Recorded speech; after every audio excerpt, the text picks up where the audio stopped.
Hello guys and welcome to my channel. Um, my name is Aspero and I'm a cybersecurity enthusiast who is also working as an ethical hacker professionally. I love sharing advices on InfoSec community, having career in technology as well as just overall life advices. I'm also very passionate about trying new foods, traveling and fitness in general, nutrition, exercising, and I may incorporate those interests of mine at some point in the future. So I was thinking where to start, and as my first video, I would like to cover a very basic topic, which is around um, basic Linux command, learning the shell. But what really is the shell? When we speak of the command line, actually, we are really referring to the shell. The shell is a program that takes keyboard commands and passes them to the operating system to carry out. Almost all Linux distributions supply a shell program from the GNU project called Bash.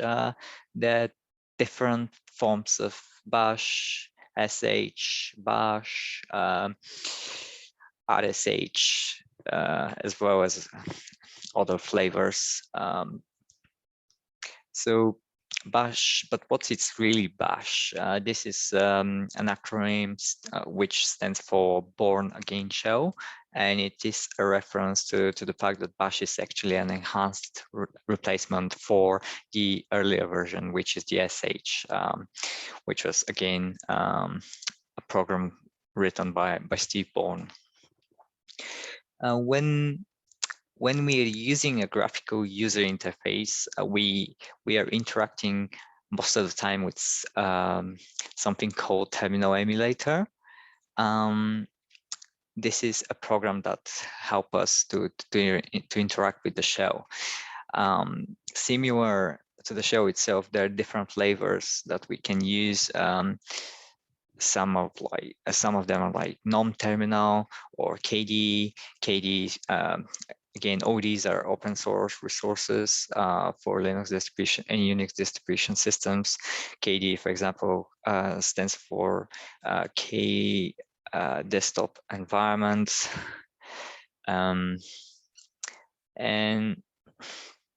But most of the times it's very likely that you come across something which is simply called terminal.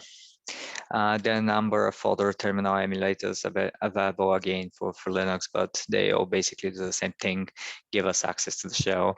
You'll probably develop a preference for one or another based on the number of bells and whistles that particular terminal has. So, but before we start, we will be using something called virtual machine. Again, this is entirely up to you what type of virtual environment are you gonna be using. There are plenty of options available. Some of them are through a software called VMware workstation, virtual workstation, or VirtualBox. For this particular scenario, I'm going to be using VMware. I've already installed Kali Linux as my distribution system. Please let me know in the comment section if you're keen on finding out how you can go through the installation process and setting up your own working environment. If that's the case, I'll be more than happy to make another video about this.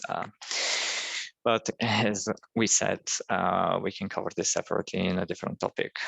So assuming that you already have a Kali, Ubuntu, or some other Unix flavor of distro, then all you have to do is literally just log in, and you will be presented with your desktop. And what we covered earlier is the particular program, which is called terminal. You see it here. You can also type it in the search bar. And as you can see, the newer version of Kali already comes with a couple different emulators like Terminator, the normal standard emulator, which is Terminal. For the purpose of this video, we'll just use the really basic stuff, which is the Terminal.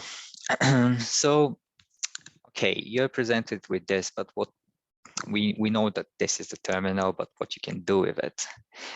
Most of the time, it's likely that you'll be logged in as just a normal user, and the way of how you can distinguish whether you're root user, which is basically the administrator in Linux, or just normal user, is by looking at the very first character here. If it is a $sign, it means that it's a standard user.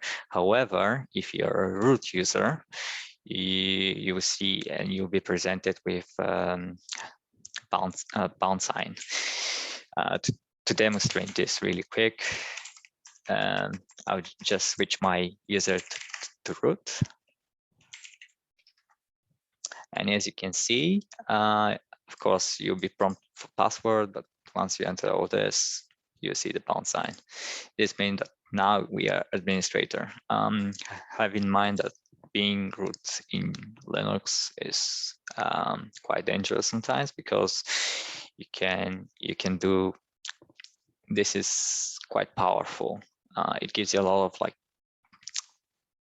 privileges, and therefore you can even delete the entire system with a single command. So again, as a best practice, it's not ideal to run and be logged in as root at all the time. That's why I'll just simply switch to my standard user, which is the user. So as I said, this is called a shell prompt, and it will appear whenever the shell is ready to accept any input. While it may vary in appearance somewhat, depending on the distribution, it will typically include your username, as you can see here, followed by the machine name and directory. The tilde sign means that we are in the home directory. And our user is called actually user, and the host name is this. You can also verify that by just typing host name. Okay, and to list the list of users, you can do cat and then etc plus wd, which will list all users which are set up within this environment, and the type of shells that they have on startup as well. But as I said, these are topics that will be covered at some point in the future. Now we'll really focus on the very, very basic stuff.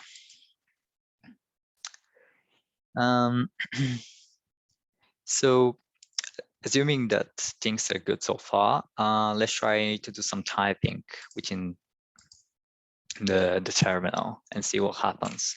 So let's assume that we don't know a command and just type something that we don't know what it is. So this is test, for example. Well, as you can see, the operating system interpreted the very first word, this, but since this was not a command, it wasn't found. Therefore, Kali is suggesting us to use the package install feature and see whether potentially this exists as a program. Let's assume that we just type some nonsense again. In this case, again, the command is not recognized, it's not found, and the operating system is telling us about this. Okay, since the command makes no sense, that the shell itself will tell us and give us another chance to enter multiple commands again, over and over again. We can track for this using the history command or using our arrow keys. If we press the up arrow key, we'll see that the previous commands reappears after the prompt. This is called command history. Most Linux distribution remember there was 500 commands by default, but again, you can change that value to a higher number and do further configuration. And you can use actually, as I said, if I press the arrow, the up arrow button, it will show me the previously entered command. And if I press the up arrow again, it will be the command before that. We can go back using the down arrow, and really we can use all these up down arrows as navigator. Sometimes they are quite handy. If we did a single typo or misspelled a command, we can easily, especially if it is a long command, we can just go back, do double check the command, find where where the typo is, fix it, and run it. Awesome. So the next things that we are going to be covering is the cursor movement. If you're recalling the previous command with the up arrow key, now try the left and the right arrow keys. See how we can position the cursor anywhere on the command line. This make editing commands really easy. So for example, if I go and press the up arrow key, I can see my previous command. Let's say that I made a typo, I can easily delete that and replace it with something else, and then just simply run it. A few things that you should be taking into consideration when you're working with the command line is that, well, the shell is about the keyboard. You can also use a mouse with your terminal emulator if you watch all these like hacking movies about people just typing in front of the keyboard but not using like any mouse. I mean, well, this is possible, but at the same time, you can also use your mouse. If this is something that helps you interact with the operating system, then just simply use it. There's no harm in doing that. And few cool tricks that you can do about using that is that basically in Kali, you don't have like Control-C, Control-V, like how you do in Windows, for example, if you want to copy or paste some data, so some input. What we have instead is, for example, if I try and type and press Control-C, I'll be breaking whatever I'm doing. Yeah, this is quite handy sometimes when you're trying to queue an idle process or just simply exit from a program or something that crashed. But I'm not saying that you cannot copy. You can copy, and you can do that in various ways. And I will show you a couple of options that are available to you. So let's say that I want to copy this. Okay, let's say this is a test, and I want to copy that. Okay, yeah, I can use that using my cursor. All I have to do is just like right-click on it, click copy, and then if I want to paste that, I can do this by pressing the my scroll wheel, and it will paste. That's cool, right? You can do exactly the same thing if you do Control, Shift, and V. The same applies for if you want to copy something. So if you want to copy that, again, Control, Shift, C should do that. But if you just press Control, C, you break whatever you're doing. So this is something that you should be mindful of. If you want to really clear the prompt, One easy way of doing it is by pressing control, whoops.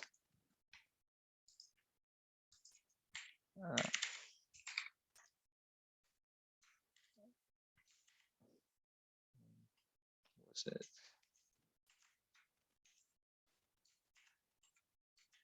Yeah, by pressing Control K, Control L.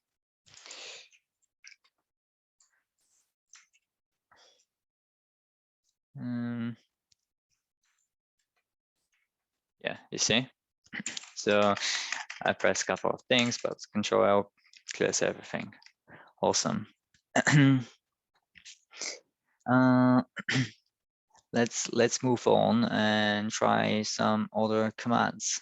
Now that we have learned how to type, copy, and paste, other useful commands that we can use, for example, the date commands. Date command tells us what time it is, what day of the week, month, and year. Another useful thing that you can use is also the calendar commands, which by default displays the calendar of the current month. So if we type call, but well, if we type call, I don't have it at the moment. Apologies. I'll try to quickly install that. Just pretty new. This row, yeah. So if I type call, then the current month will be displayed to me, which is great. To see the current amount of free space on your disk drives, what you can do is enter the F command, which is showing the results in kilobytes. And you can easily transfer that to 3 gigabytes by basically doing a bit of Googling. It's not difficult to figure out how much is it in terms of space. When you're actually typing a command, something that it's really cool and it's embedded within the operating system is that you can actually open the manual for that particular command. So for example, if I type man, which stands for manual, and then I can read about this command, what it does. Well, we all know that now. I mean, this report the file system display usage. And apart from this, another cool thing about it is that you can use and look at all the different options that are available to you. You can, for example, use -A to include pseudo duplicate inaccessible file systems. Basically, it will print everything. Etc. etc. So yeah, this is a pretty cool feature and that I really love, especially when I'm not familiarized with certain commands. Another cool thing that you can potentially do is also type, well, not for this particular command, but you can use a help menu, and this could be most of the times used by accessed by -H or -help, depending on the command itself. Another, and last but not least, we'll also cover the free commands, which is telling us how much free space we've got and what we used, and also some of the swap space, which is used as a volatile space that is allocated for a specific program to run. Once you're done with your terminal session, you can simply close it or just press exit, and then you exit from the terminal. I had to type exit a couple of times because I switched between different users, therefore, and I didn't kill the previous sessions, therefore I had to do that a couple of times. So Even if we have no terminal emulator running, there are several terminal sessions which continue to run behind the graphical desktop.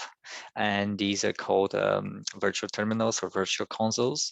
And these sessions can be accessed easily by just pressing Control-Alt-F and the F key.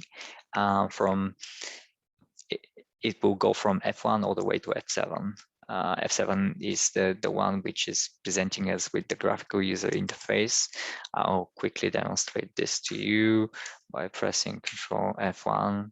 You can see it's a different virtual console. We can do it like this. If we press Control 4, we're going to GTY 4, then 5, 6, and if we press 7, bam, we are presented with the graphical user interface, which is pretty cool.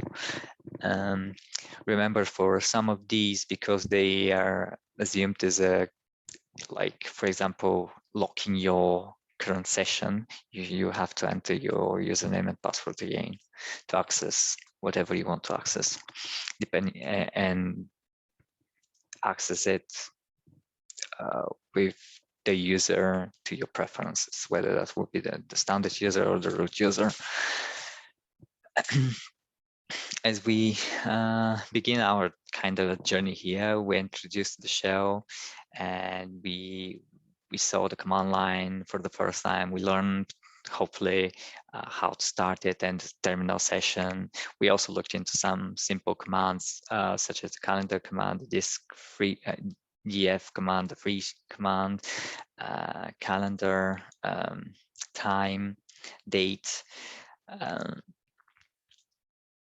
and we perform a little bit of like light editing, not really editing, but just familiarizing ourselves with the up and down arrow keys, how we can access previously entered commands, potentially modify them in the event that we made a mistake or a typo. So I hope that wasn't so scary, or was it? Please let me know in the comment section. I'll be interested to find out. If you want to learn more about the father of the Bourne Shell and the Born Again Shell, Steve Bourne, feel free to do that on Wikipedia, where there will be a lot of information. I'm also going to provide some learning resources in the description, in the description section of this video. Yeah, so honestly, I hope this was helpful and useful for someone who is starting familiarizing themselves with Unix distros. And yeah, I hope you all have a wonderful day. And remember that today is going to be the best day of your life. And you are the blacksmith of your future. So you're in full charge of developing yourself and the new you that you want to be. So keep being amazing. As I said, if you like my content, please follow me on Instagram at eCyberLearning, or go to the description section where you can see, or in the channel section where you can see a link to my Discord channel, where at some point I'm also planning to set up meetings where with viewers, where we can talk on different topics and also record those. It will be cool. Okay, bye for now and see you soon. Take care.